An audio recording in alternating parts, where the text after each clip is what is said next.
Gusti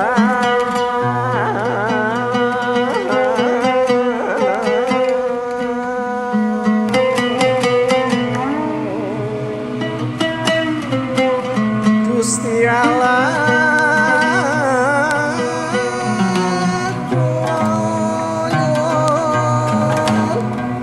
panguwasa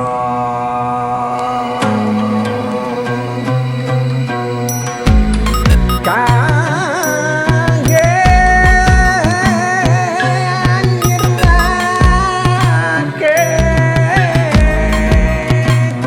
pakeblok wonten Nusantara.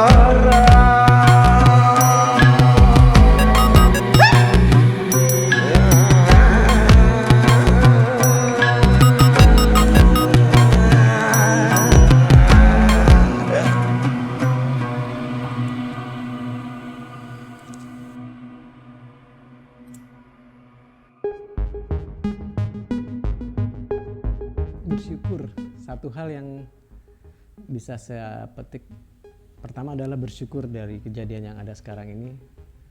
Tiba-tiba kita punya waktu, jadi kita punya waktu banyak hingga bisa ada kolaborasi antara saya dengan Mas Irwan Harahap yang di Medan, saya dengan Mas Diki Suwarjiki yang di Jakarta, di SSS yang ada di Jakarta.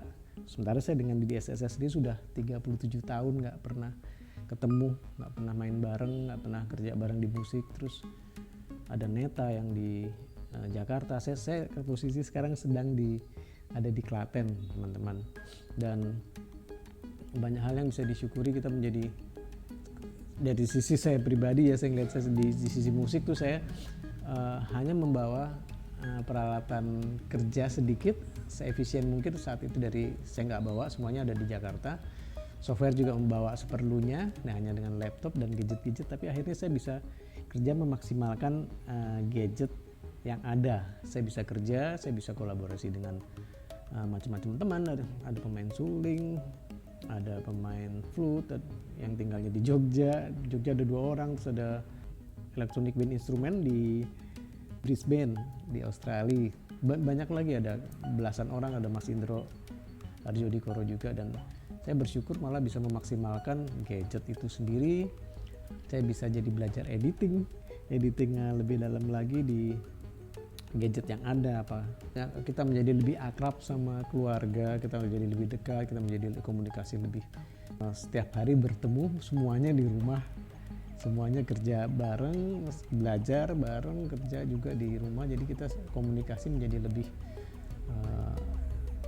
padat, lebih intensif, karena frekuensi bertemunya lebih sering dibanding kalau kita masing-masing kesibukan berjauhan, kayak saya di Jakarta, terus keluarga di Klaten, ada yang di Jogja. Banyak hal yang patut kita syukuri. Kita bisa berbagi tanpa kita harus show off.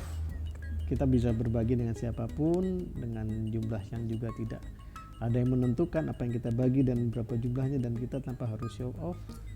Ternyata banyak sekali orang yang patut dibagi, orang yang patut dibantu, orang yang memerlukan apa yang kita punya dan mereka tidak punya. Dari situ banyak sekali kesempatan. Terus kita bersyukur, berbagi, terus kita waktunya untuk koreksi diri. Apakah selama ini kita lebih banyak mengeluh atau kita lebih banyak bersyukur? Itu banyakkan kita keluh atau banyakkan bersyukur? Hidup kita sepanjang sebelum kejadian pandemi ini, apakah kita lebih banyak mengeluh ataukah kita memang sudah terbiasa bersyukur? Banyak orang yang selalu mengeluh dengan kemacetan lalu lintas. Ada orang yang selalu mengeluh kantornya jauh, capek, ketemu orang yang enak. Sekarang kita dicoba, belum tahu sampai kapan kita ada di rumah dengan orang yang tetap sama, kerja di lokasi yang sama, di rumah terus beraktivitas, belajarnya, kuliahnya, sekolahnya.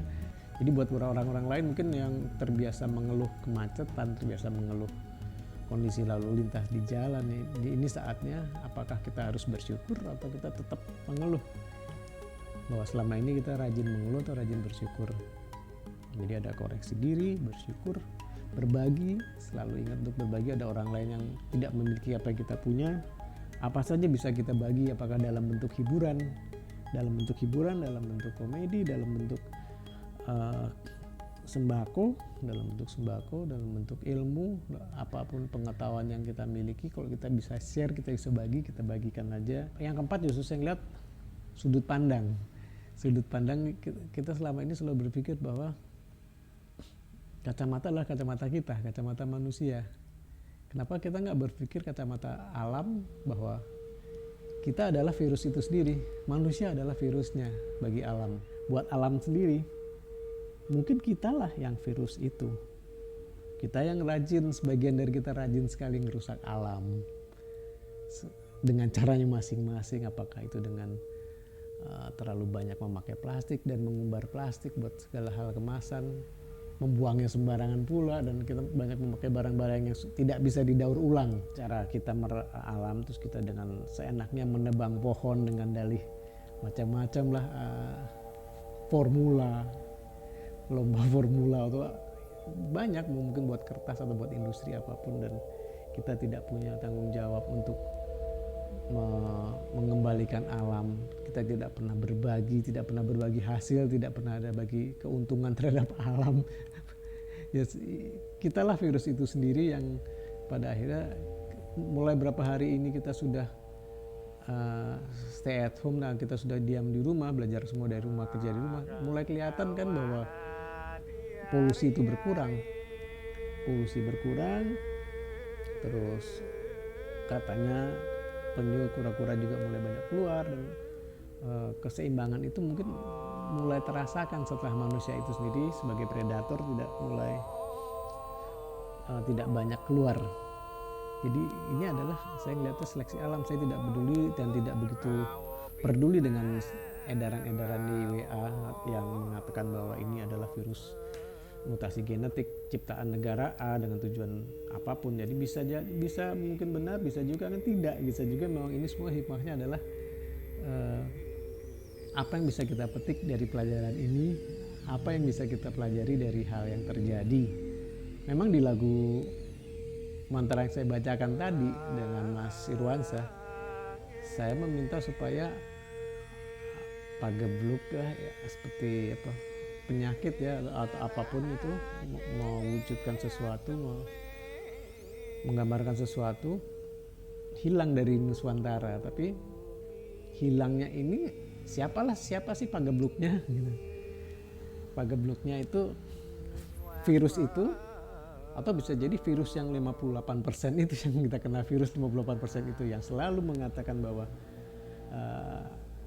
ritual apapun, tradisi yang ada di bumi Nusantara sejak lama ini selalu dianggap sebagai hal yang syirik, musyrik, dan lain-lain. Itulah saja yang selalu digembar-gemborkan, bahwa tradisi itu selalu syirik, musyrik, tidak ada di negara budaya asli sana, budaya import ya. Dan pagebluknya itu sendiri siapa? Jadi bisa jadi pagebluknya adalah faham atau isme-isme yang import itu sendiri. Jadi segera berlalu dari Nusantara ya, yang berlalu bisa jadi faham itu. Virus itu adalah faham ataupun budaya ataupun kepercayaan atau dan keyakinan import. Dan bisa nggak sih kita belajar dari apa yang terjadi sekarang, bahwa kita sudah terlalu sering memakai jubah agama, dan kita menjadi sombong.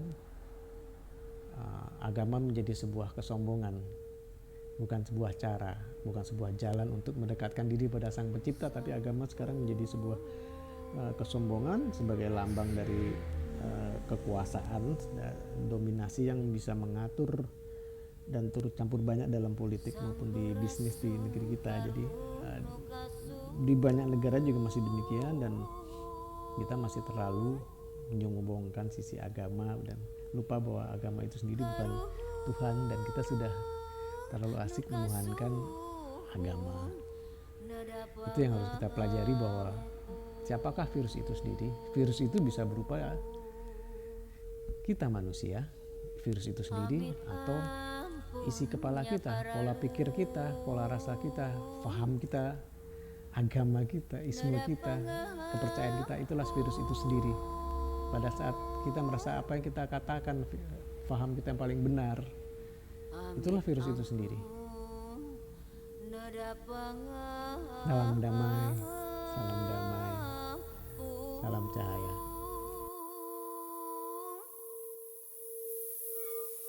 Nada kawah